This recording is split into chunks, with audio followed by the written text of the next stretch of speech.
Tout le monde est assez écarté? C'est bon, on se met là? On monte? C'est parti! En ligne, méthodiquement, il ratisse les champs, les sous-bois. Il fouille la campagne dans les moindres recoins.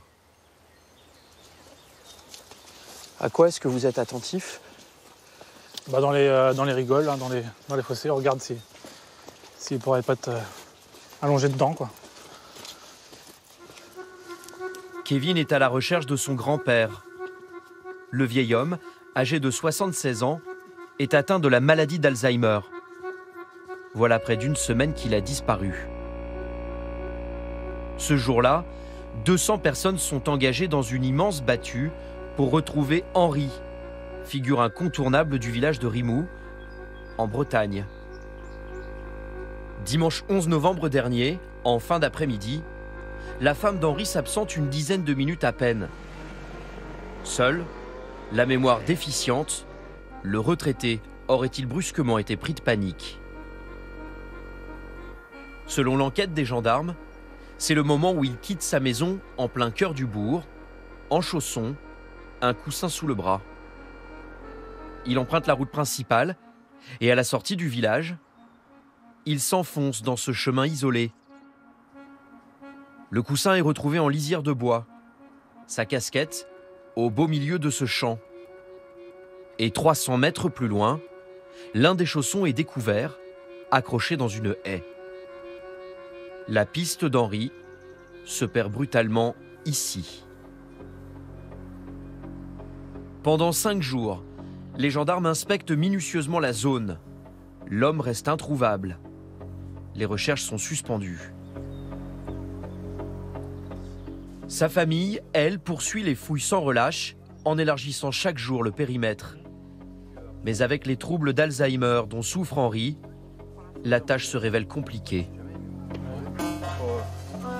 Nous, on raisonne assez logiquement, mais lui, il n'a pas de logique. Le problème, c'est que s'il tourne en rond, s'il tourne, on croit qu'il est là, il est peut-être là-bas, c'est le problème, c'est ça. Désorienté, fragilisé par la maladie, Henri aurait-il eu la force de parcourir des kilomètres? Est-il tout simplement encore en vie? Ouais, on va pas te le voir encore. Ouais. Son accent, donc ça fait. Son maintenant, je sais plus où aller. Ah ouais. Je sais plus où aller. C'est vrai, hein? Ouais. Alors, je sais plus où aller. La nuit tombe, la battue s'achève et toujours aucune trace d'Henri. Au 6e jour de recherche, 50 km² de campagne ont déjà été fouillés. La grève. On a essayé de travailler sur Rimou, Saint-Rémy, Marcilly, Bazouges, toujours aucun résultat. Ouais, bah on est déçus, hein. Je pense que tout le monde est déçu aussi. Hein. Comme ça.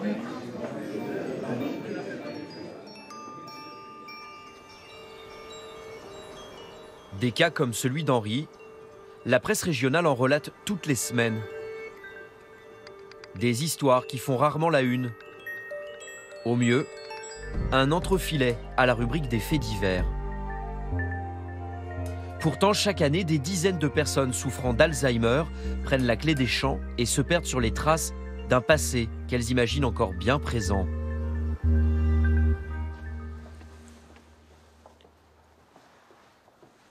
Quand Jacques Mourier rend visite à sa mère en maison de retraite, c'est dans ce que l'on appelle une unité protégée. Ici, toutes les portes et fenêtres sont verrouillées. Impossible de s'échapper. Voilà, ma maman. Germaine a 96 ans. C'est une multirécidiviste. Content de te voir? Bon appétit. Hein? Te laisse pas abattre. Hein? Non, c'est certainement. Elle a tenté de s'échapper des dizaines de fois de son ancienne maison de retraite. Tu sais qui je suis? Oui. Je suis qui? Monsieur Jacques Mourier. Bravo, alors là, elle m'épate. Alors là, c'est la première fois. Ben, formidable. À un stade avancé d'Alzheimer, la nonagénaire perd ses repères dans le temps et dans l'espace. Des troubles qui l'ont déjà conduit à se mettre en danger. Après, tu auras un bon dessert. Lors d'une de ses escapades, elle a disparu pendant 3 jours et 4 nuits. Germaine Mourier est une miraculée. C'est formidable quand même que, après toutes ces aventures, là voilà. Tu n'as plus aucun souvenir de ce qui t'est arrivé à la maison de Sainte-Livrade? Non, non, non, non. Non. Aucun souvenir pour la vieille dame. Mais ici, dans le Lot-et-Garonne, l'histoire de Germaine Mourier, la reine de la Belle, a marqué les esprits.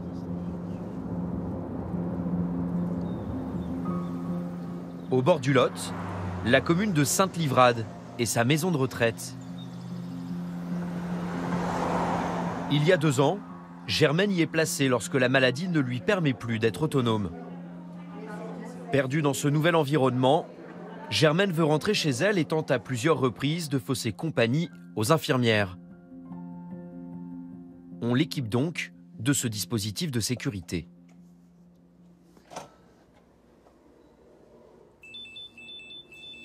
Voilà, vous voyez inscrit fugue bâtiment C, alarme.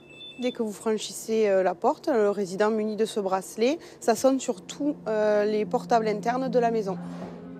Mais il y a une faille dans le système. Le 1er juin 2017, Germaine parvient à sortir de l'établissement sans déclencher l'alarme. Elle emprunte une issue réservée au personnel. Sandrine Dabzac et son équipe s'en apercevront trop tard.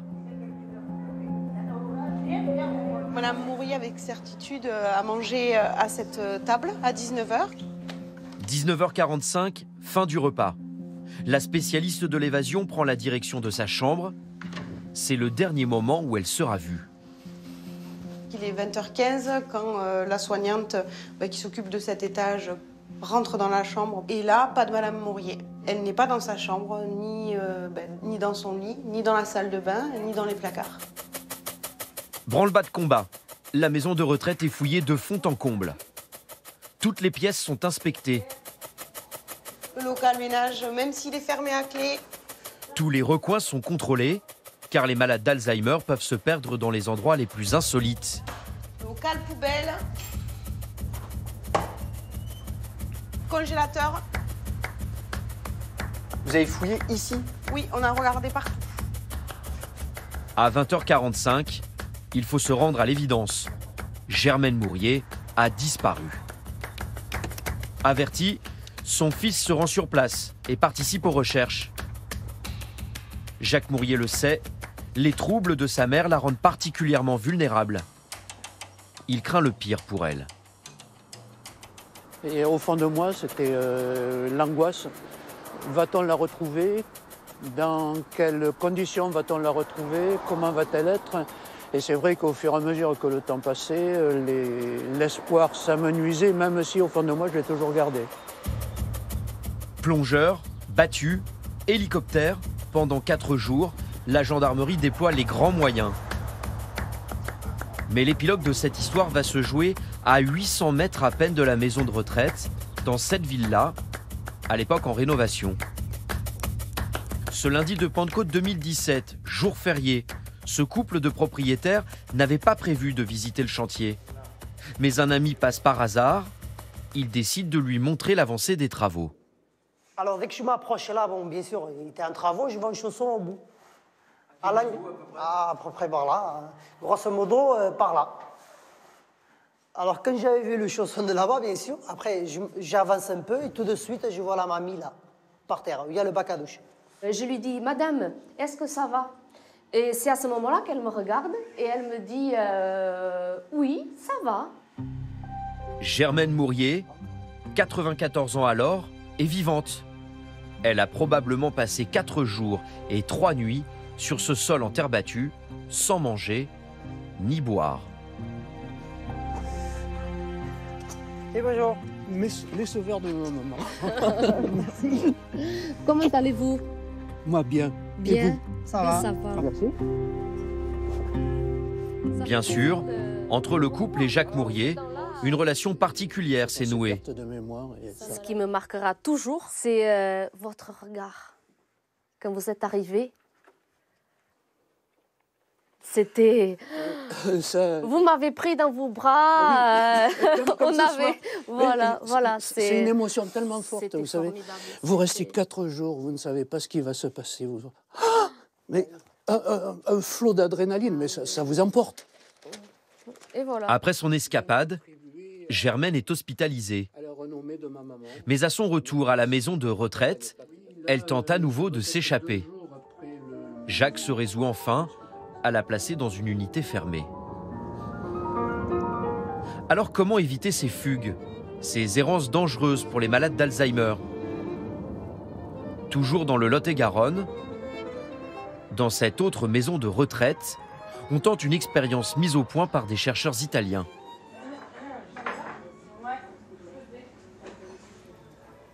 Qu'est-ce qui se passe, monsieur Adam? Monsieur Adam a 80 ans Et là, vous essayez d'ouvrir la porte? Ben oui, mais... et lui aussi aime prendre l'air. Vous voudriez sortir par là? Ah oui. Très angoissé, il éprouve régulièrement le besoin d'aller à l'extérieur, comme ce jour-là, devant notre caméra. Une fois, mais on ne connaissait pas, lui. Monsieur Adam, Oui. on va prendre le train? Si vous pouvez, oui. Ça vous ferait plaisir? Ben moi, ils m'ont Le pas- voyage proposé par le personnel soignant ne sera pas très long Monsieur Adam. et ne le mènera pas très loin. Regardez, donnez-moi votre main. Regardez, on y va tous les deux. Vous voulez bien me suivre? Ah, Au bout du couloir, on rentre? une fausse gare. Vous avez jamais été à la gare? Ouais, j'ai été. Allez, on va voir si vous vous reconnaissez. Ah oui, ils m'ont jamais... Et un faux train. Et là? Ah, vous voulez aller directement? Un décor à l'évidence, mais pour le passager Alzheimer, l'illusion est parfaite. Vous voyez, regardez. Ils ont dû casser les... Ah, ça, Vous voyez? c'est un peu en travaux. Oui, c'est ça que j'ai... Exactement. Le paysage défile, et certains souvenirs anciens aussi. Le trajet permet au patient de naviguer dans sa mémoire et de retrouver ainsi un peu d'apaisement. C'est comme Il y avait un petit garçon, vous l'avez vu? Oui, oui, mais j'ai cru ça. L'arrêt est long, hein, il y a du monde, je pense. On a entendu les enfants. Ah. Écoutez, Oui, pardon. Allez, venez avec moi, on va finir notre verre à côté quand même. C'est pas La parce qu'on thérapie sort du voyage, du wagon c'est donc qu'on va l'évasion, finir de discuter, hein. tout en restant sur place. Vous vous retrouvez? Monsieur Adam prend le train depuis quelques semaines seulement, mais son comportement évoluerait déjà. Le fait de vouloir partir, c'est quotidiennement. C'est du matin, quand il est réveillé, pré-habillé, jusqu'au coucher du soir. Donc effectivement, c'est un monsieur qui vit en hébergement. C'est plus tous les jours quand même, depuis les séances quand même. C'est plus Ça s'espace un peu. Voilà, ça s'est espacé un petit peu. On peut se dire qu'effectivement, la thérapie lui a permis d'arriver, de canaliser ses angoisses. Canaliser les angoisses, une tâche bien plus difficile quand les sujets Alzheimer vivent encore chez eux, parfois livrés à eux-mêmes. En Belgique, comme en France, des personnes souffrant de la maladie d'Alzheimer disparaissent régulièrement. Mais ici, on a trouvé une solution originale pour les retrouver le plus rapidement possible. Ça va? ça va et toi? Ben, ça va. Tu veux une petite tasse? Allez, oui. En cas de disparition inquiétante, direction le frigo, où au milieu des conserves et des yaourts, une précieuse boîte a été disposée. Dans la boîte, il y a un petit folder qui reprend quelques renseignements qui vont concerner maman, donc avec une photo. Des renseignements basiques, mais pas seulement. Frédéric Eurion a aussi indiqué des lieux précis où sa mère est susceptible de se rendre. Le syndrome d'Alzheimer, il va faire en sorte qu'on va mettre tous les lieux connus dans lesquels elle peut se promener parce que ils vont toujours aller vers des endroits qu'ils connaissent. On va avoir ici Tir-le-Mont, où elle est née, elle a vécu jusqu'à la fin de son enfance. Ensuite, elle est partie sur Bruxelles, elle habite à Oudergem avec sa maman. Elle habitait à Molenbeek avec mon papa. Et donc c'est pour ça que ces lieux-là, finalement, seraient les lieux qui sont tellement ancrés dans sa mémoire qu'elle va avoir tendance à rechercher ces endroits-là.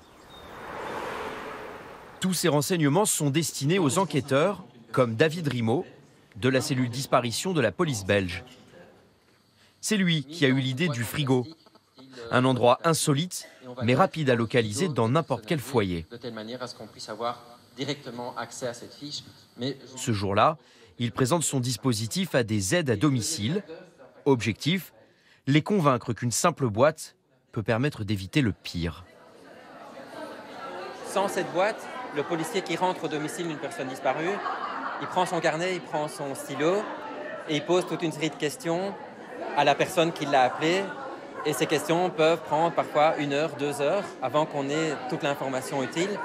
En allant directement dans le frigo, on va passer cette étape et on aura directement à disposition toute l'information qu'on a pour rechercher la personne. Et c'est important de gagner 1 heure, 2 heures? Dans la situation de risque dans laquelle les personnes âgées peuvent se retrouver, 1 heure de gagner, ça peut être une vie de sauvée. Grâce à son protocole, le commissaire Rimaud affirme avoir divisé par 2 le nombre de décès chez les personnes égarées et présentant des troubles de type Alzheimer. En Bretagne, dès le début de leur enquête sur la disparition d'Henri, les gendarmes étaient sur la bonne piste. Mais dans les premières heures de son errance, le vieil homme a chuté dans ce cours d'eau. La rivière a rendu son corps 3 semaines après sa disparition. Henri a été retrouvé à la sortie du village, à 500 mètres à peine de son domicile.